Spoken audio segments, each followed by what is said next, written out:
Welcome to the Assisted Living Network. Today I have one of my amazing friends and a really special guest to share with you, Snawing Alvarado. Snawing is a care home owner out in Wisconsin. He was really young when he came to us, had just an intense background before he started into this industry, and that pain and trauma that he went through in life launched him into such a successful career today. The insight and information he's going to share with you on this podcast today, you guys, you're going to be blown away. So here's a sneak peek into our conversation now. In the United States right now, there are 76 million baby boomers. The number one dilemma for these baby boomers? Housing. That dilemma can be your opportunity. Welcome to the Assisted Living Network podcast, where you can discover how just one residential assisted living home could secure your financial future forever. Welcome to the show, Snawing. So excited that you're here. Thank you so much for bringing me here. I'm thrilled to talk to you, and you are kind of like the king of speed, the king of like, let me just pay for speed, let me buy something so I can get up and running quicker. So let's talk about how have you found the RALs that you've bought? How have you found them for sale? Everyone's always wondering, how do I find an existing home for sale? Well, there's a lot of ways that you can find one for sale, actually. So one of them being online. You can go on Google and search assisted living for sale near me, and it's gonna bring up a few listings. The only thing about that, you have to be very careful about those listings because they're generally not the greatest. It's online for a reason. That is basically their last hope. And then you can find it on Facebook, online. There's some few postings there. My favorite is if you go online and you see the broker who's actually listing that RAL online. If you talk to them and be like, "Hey, I see that you have this RAL listed online. I'm not interested in that one. Do you happen to have more?" And most likely they're gonna say yes, or they're gonna know other brokers that have more. So I just love to always say that to someone because they're like, and then they always say, "Oh yes, now I have these many." My first one was that way. I actually found one online and I talked to the broker, and he was the one that actually took me to my first one that I bought. Amazing. That is such a trick of the trade. And I Yeah. literally told my sister that yesterday because she's like, I think we should buy another one. And I said, well, here's 3 brokers. Call them, say, I don't want any ones you have listed. Show me something new. Show me something that's not on the market maybe, because that is something we talk about. If they are publicly listed, they might not be the best deal, which could be a benefit to the owner, right? Because maybe things are going south and that you can come in and fix it all up, but it may be not the best deal because now things are going south. And if you're paying for the residents in the home, that's truly the business that you're buying, and there's no more residents, then that's not, beneficial to you. So you found yours through a broker in that direction. If there's no brokers in your area or they search and there's nothing, then do you suggest that they start calling care homes and kind of having that conversation themselves with the owner? Yeah, so actually, before I came to Wisconsin, I actually lived in Florida. And I actually wanted to buy my first RAL in Florida. And with the help of the RAL Academy, there's a video that you guys had that teaches you how to make those calls, like exactly word for word. So I actually went and I pretty much practiced that script that you guys gave me, and I went and actually called some care homes in Florida, and I basically just said, "Hey, do you happen to have an assisted living that might be for sale? Maybe not yours, but do you happen to have others?" And most of the time they're like, "Well, I'm thinking of maybe selling mine." And I found 2 of them that actually that way by calling it and just asking if they knew anyone, and they Yeah. themselves usually would say, "No, I'm actually thinking." And one of the reasons I didn't go is just because I wanted more of a 10 bed, and these were 6 to 8. Mm. But yeah, that is one way to actually do it. Just call them. Call them. Yep. What was the negotiation process like when you finally found that home and then you start to enter into contract with them? How did that go? Did you have to have a heavy negotiation, or was it kind of this is the price and okay, I agree to it? Well, it depends on why they're selling the business. So I always love to ask why you're selling it, what troubles are you having? Because you're gonna have two different kind of sellers. You're going to have the distressed one that just want to get out. They've been doing it for 10, 20 years and they just went out. Those are the ones that you can really get a good price and negotiate down. Yeah. Those are the ones that are willing to actually work with you. And you have the other sellers that like are in distress and they just said, I just went out, I just want as much money as I can and retire. And those are really hard to kind of bring down. And those are the ones that usually have that business valuation which is higher than it actually is worth. Yeah. So a lot of those times I just back out. I actually did some negotiations before I bought my first one, and I backed out just because they didn't want to negotiate. It was just Yeah. too much. And the one that I bought was a distressed seller, and I was able to bring her from 1.2 million to 650,000. Wow. Yeah, Wow. Cut it in half because you dug in and found the why. yeah, That's huge right there. For everyone listening, he just dropped gold, right? It's not just about maybe the price they have on the paper. When you get to the why, there can be wiggle room. And if there is no strong why, like you're saying, then there might not be. A lot of those homes who there is not a strong why, they're like, hey, I'll actually stay in this. Like, take it or leave it, I'll stay in it. Then they will stay on the market for a long time, maybe 3-4 years, you know? right. Wow. Okay, so did you look at some deals that were bad deals, and how did you know that they were bad, if so? Well, I when I was in Florida, I was looking at some deals. I found a lot of six bets, and I was, when I first got started, I just wanted to get going right away. So when I first found my first one in Florida, which was a six bet, with the help of the RAL Academy, it was one of the coaches that said, "No, this is a bad deal." So Oh, I actually did not know because I didn't have the experience being a business owner. But the RAL Academy coaches were the one that said, "No, this is a bad deal," and then they told me why. It's like, well, if it's less than a 10 bed, it's really hard to make money, and if one or two of your residents pass away, or they transfer to another care home because of higher level of care, you're gonna be in the negative right away. yeah. So for me, I usually want to look for something that is 10 plus beds. I love that. You know, one of the cool things that you've done since you've taken over this business is raise the rates through doing different things in the home. So, talk us through that process. When you walked in, did you know immediately what you needed to do, or did it come to you over time? Share with us that information. So I used to be really into real estate before I did the REL Academy. And with real estate, I learned that you make the most money when you find a distressed property that needs some renovations. That's where you get the most money because there's some value add to those properties because if you make them look nicer, you're going to get more in return.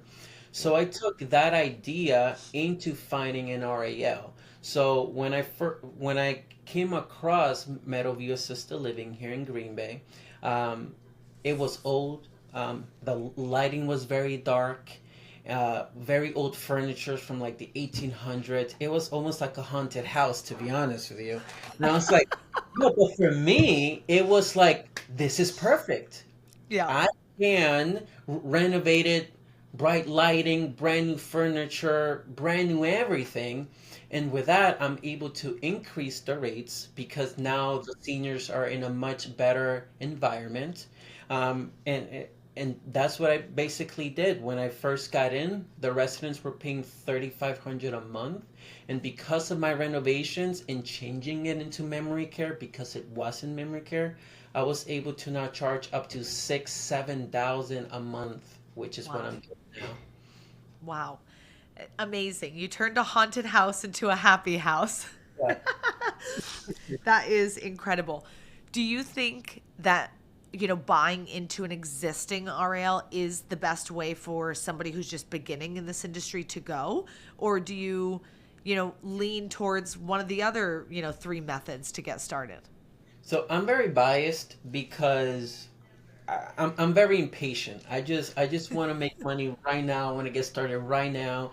So if you're new into the business, buying an existing one would just make your life so much easier because like everything is already there for you. You have already residents there, you have caregivers there, you have some systems that you have to work, but it's not as hard.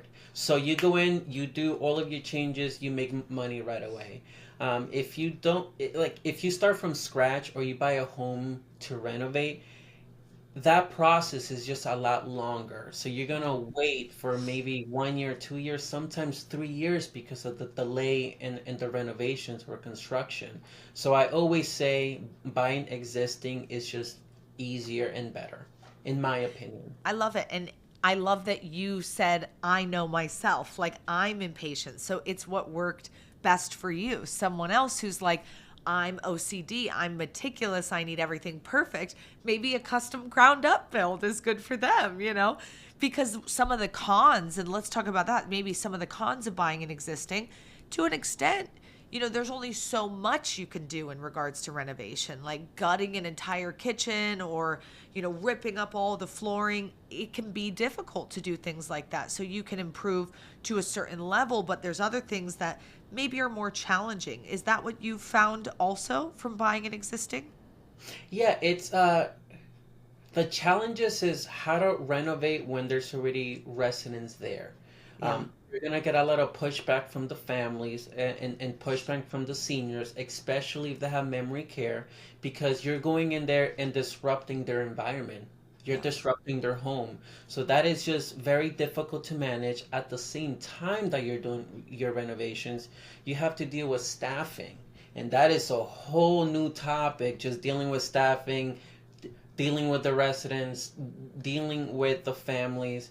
And the thing is, because you are new and you're changing owners, it takes a long time for them to really trust you. So that is Yeah. another big challenge of itself.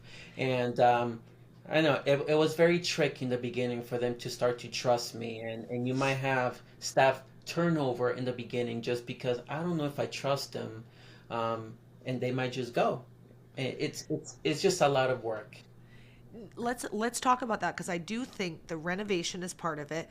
The families is part of it. They may say, "Who's this new guy? I don't know about him." And then the staffing as well. Did you have some staff turnover when you took over ownership? I did, and honestly, that was my biggest challenge. For the first 3 to 4 months, I could not sleep. It was just calling after calling, or me personally seeing that the caregivers weren't taking really good care of my seniors, and I had to let them go. And then on top of that, because sometimes I didn't have staffing, I would have to come in and work myself. Staffing is just really difficult in the beginning, but I have to say, after 5 months, I hired my administrator, hired all of my staffing, the ones that when I first started, there was 21 caregivers. I let go of every single one of them. Wow. Every single one except one person who's my manager now. So that's how Wow. so that's how much of a struggle I had with staffing, just with the turnover. But afterwards, after you have beautiful staffing and everything stable, that's where you live the dream. Yeah. I That's huge. It's not just a little turnover, it's everyone. And I think when people buy an existing business, that's something they think, "Oh, well, great, all the staff will stay and I don't have to deal with that. That's an issue. It's consider it done," right? No.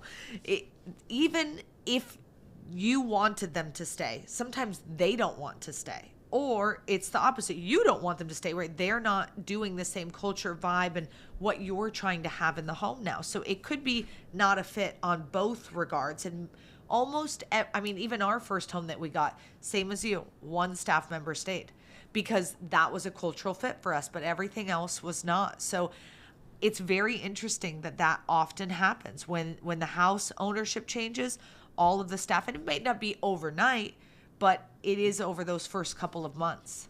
Right. And that's exactly what happened on my second home. And I went and said, you know what? I am going to see who works perfect. I'm not gonna let go of anyone and see what happens. I started with 19, and only two are left out of those 19. So Wow. it's just It's the I nature guess of it. it's the nature of buying existing business, unfortunately. Yep, yep. So what you are really buying is the real estate and the residents who are there. And even though it's saying, hey, it comes with this, it comes with that, it may or may not stay with this or that. Hmm. Okay, what is your best advice for somebody who wants to get into RAL through buying an existing business? One of the best ways is to just being honest, just like I did, go to the 3 day fast track in Arizona and learn as much as you can about how to get into this business. I can't really stress that enough just because you can do this yourself. You could go online and spend hours, days, years just trying to do everything yourself, and you will not feel ready, even though you did all that research. So for me, I pay for speed. So that's why I went to the 3 day fast track. I also did your home study course before I went to the 3 day fast track, and that just helped me tremendously. It just taught me everything that I didn't know about the business. And with that, I went for the 3 day in Arizona with the RAL Academy in January of 23, and I put my first purchase agreement in April, and I opened my home and got my keys in September of 23. That could have not happened without that education from the 3 day fast track in Arizona. So that's just my advice, just because I did it that way. Well, thank you for saying that. And to be honest, that means a lot coming from you because everyone listening, I know your background, but everyone listening may not know that you were a nurse, an RN, and you have a background in real estate. So it seems from an outside perspective, you wouldn't need education. You don't need, you could figure it all out. You know more than 99% of the people trying to get into this. But even for you to say, hey, I actually didn't know all that stuff, I needed that guidance is huge. So I think that's a testament to you and to just getting educated. You know, you have to have that groundwork laid right there. Yeah. And I think the people that become the most successful are the ones that become a student and want to become a student and aren't afraid to be like, I need help. And that's what I did. I am not afraid to be like, I don't know what I'm doing. Someone please tell me and teach me everything in order to make it. I'm just not afraid. Like my ego, it's like I just had to weigh down. Nope, I am a student. Please tell me everything I know that I need to I, know. Please. So I I don't love know. that. I think that's also like what we find, you know, in our inner circle and working with our platinum students that even we're still asking each other questions. Hey, are you seeing this? What do you do here? And the people who are willing to ask and get that advice. I love chatting with all of our students who own homes because I'm like, I learned so much chatting with you guys, or you'll say something and I'm like, that was true for me too. So this may be a universal truth, you know? So it's so much fun. I love that. Just be a student, keep learning, put the ego down. And Hmm. if people want to learn more about your care homes, where do they find more information? Yeah, so if you go on Facebook, I have a Facebook account for both of them. One of them is Meadowview Assisted Living, and the other one is Patient Pines Assisted Living. Or you can go to meadowviewseniorcare.com or patientpinesassistedliving.com. And my name is Snowing. I am the only one in the world with the name Snowing. So if you just put Snowing everywhere, I'm just going to show up. Like no matter what platform. I love it. It is you. It is only you. You Yeah. know, what does this next year hold for you? What do you hope to accomplish by this time next year in regards to your RALs? Buy another one. And another. And another one. I So, love it. DJ yeah. Khaled over there and another one. Yeah. So amazing. Thank you so much for being on the show and sharing all of this insight and information. I know our listeners are going to love it. I'm really grateful for you being here today. Well, thank you so much for having me.